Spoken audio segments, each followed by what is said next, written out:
There is a secret that very few people say out loud, not because it is complicated, but because it goes against the way we were taught to live. Focusing on yourself is not selfish. It is an act of self-preservation. I used to believe that if I cared enough, paid enough attention, responded fast enough, and stayed present enough in other people's lives, I would become a better person, more loved, more respected. But what I received was not peace, it was exhaustion. Exhaustion from constantly watching other people's reactions. Exhaustion from guessing what I should say to be acceptable. Exhaustion from living inside other people's minds more than my own. There was a time when I knew exactly what everyone thought about me, but I no longer knew what I thought about myself. That is the quiet cost of not focusing on yourself. The first secret is this. You do not lose energy because you do too much. You lose energy because you care too much about things that are not within your control. You worry about whether others are satisfied. You worry about how they judge you. You react to every small external signal. And every time you do that, you drain energy from within yourself without ever refilling it. Stoics once said that if you want peace, limit your concern to what is in your hands. Most of us do the opposite. We live as if other people's emotions and thoughts are our responsibility. And because that task is impossible, your mind stays in a constant state of quiet tension. Focusing on yourself does not mean turning your back on the world. It means resetting boundaries. The boundary between what is yours and what is not. You are responsible for your actions, not responsible for other people's reactions. Once this boundary is established, a lot of internal noise disappears. There was a man named Alex who lived like a radar. He constantly scanned his surroundings, searching for signals of judgment. A look, an unfinished sentence, a delayed reply was enough to ruin his entire day. When he began focusing on his own work, not in a cold way, but in an honest way, he realized something. The world did not collapse when he stopped reacting. Only peace returned.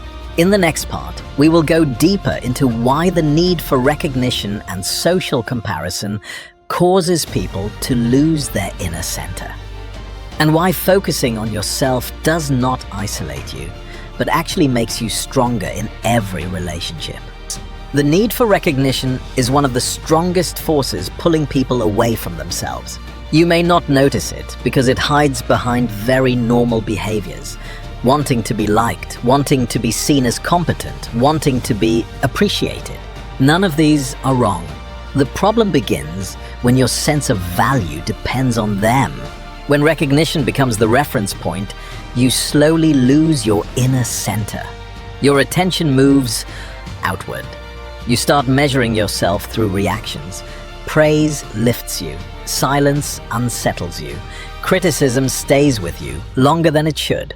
And without realizing it, you hand over control. Social comparison accelerates this loss. You scroll, you observe other people's progress, their achievements, their confidence, their lives, edited and displayed. And even if you know it is not the full picture, your nervous system still reacts.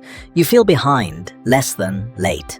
This constant comparison creates a quiet urgency, a feeling that you must catch up, that you must adjust yourself to fit some invisible standard. Focusing on yourself breaks that cycle, not by pretending others do not exist, but by removing them from the position of judge. When you focus on yourself, you stop asking, how am I perceived? You start asking, am I aligned? Aligned with what you value, aligned with how you want to spend your energy, aligned with the pace that is sustainable for you. There is a woman named Nora who realized that most of her anxiety came from living in response mode. She reacted to messages immediately. She adjusted her plans constantly. She felt responsible for keeping everyone comfortable. When she began focusing inward, something changed. She did not become distant. She became selective. Selective with her time, selective with her attention, selective with her emotional investment. And that selectivity created strength. People who focus on themselves are often misunderstood. They are labeled selfish, cold, detached. But in reality, they are simply no longer leaking energy. They still care, they still contribute, but they do not abandon themselves in the process. In the next part, we will talk about how focusing on yourself changes the way you handle problems and challenges. Why people who are centered in themselves respond more calmly, think more clearly, and recover faster when things go wrong. When you focus on yourself, the way you face problems changes completely. Most people react to problems emotionally first. They panic, they complain, they look for reassurance. And because their attention is scattered, their response becomes chaotic. People who are centered in themselves respond differently, not because they are calmer by nature, but because their energy is not leaking outward. When a problem appears, they do not immediately ask, "How does this make me look?" They ask, "What needs to be handled?" That single shift changes everything. There is a man named David. When something went wrong at work, his first instinct used to be fear. Fear of judgment, fear of blame, fear of losing his position. His mind raced ahead to imagined consequences. Once he learned to focus on himself, the process became simpler. He separated two things: what is actually happening and what he is imagining. And once separated, the problem shrank. Focusing on yourself creates a stable inner position. From that position, you can observe challenges without becoming consumed by them. You stop dramatizing, you stop personalizing, you stop turning temporary difficulties into permanent identities. This does not mean you care less. It means you respond better. Another powerful effect is recovery. When people are overly focused on others, every setback hits harder because it feels like a verdict, a confirmation of inadequacy. But when your focus is internal, setbacks are processed as information, not judgment. Something did not work, something needs adjustment, something can be improved. That mindset allows you to recover faster. You do not spiral, you do not dwell, you move forward. Focusing on yourself also sharpens thinking. When you are not constantly monitoring reaction and comparisons, your mind has more capacity.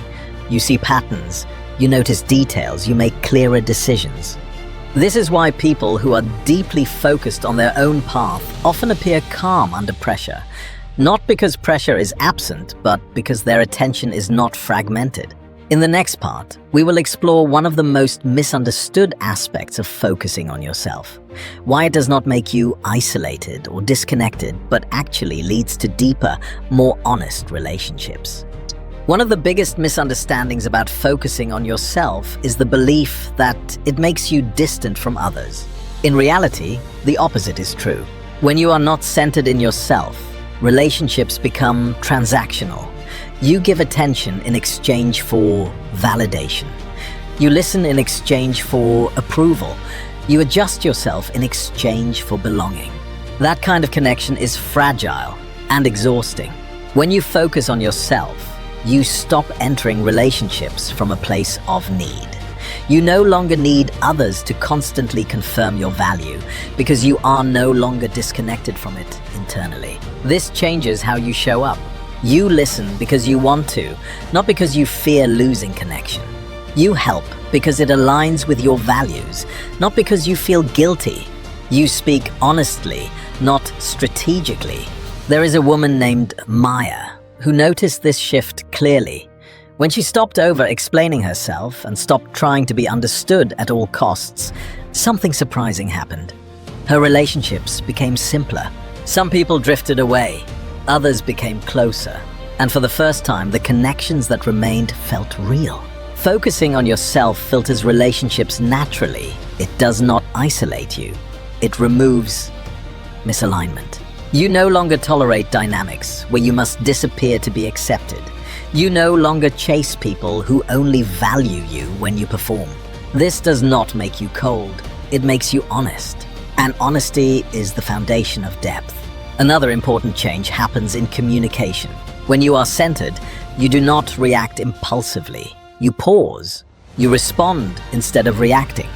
You are less defensive because your sense of self is not constantly under threat. This creates safety for you and for others. People trust those who are internally stable, not because they are perfect, but because they are consistent. In the final part, we will bring everything together. What it truly means to focus on yourself, not as an escape from the world, but as a way of standing firmly within it without losing yourself.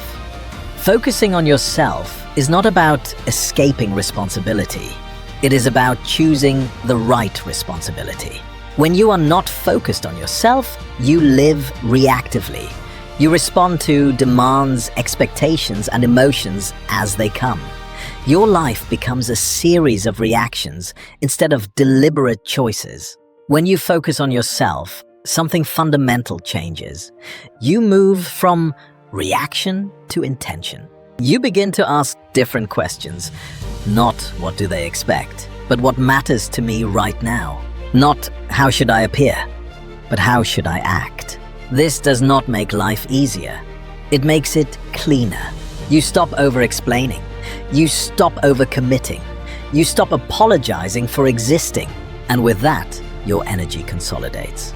People often fear that focusing on themselves will make them less productive or less caring, but the opposite happens. When your attention is not scattered, what you do give becomes higher quality. You work with more depth. You listen with more presence. You rest without guilt. There is a quiet confidence that grows from this. Not confidence that needs to be seen, but confidence that comes from alignment. From knowing that you are not betraying yourself in small, invisible ways. Life still has pressure. People still have expectations. Problems still arise. But now, you face them from a stable center.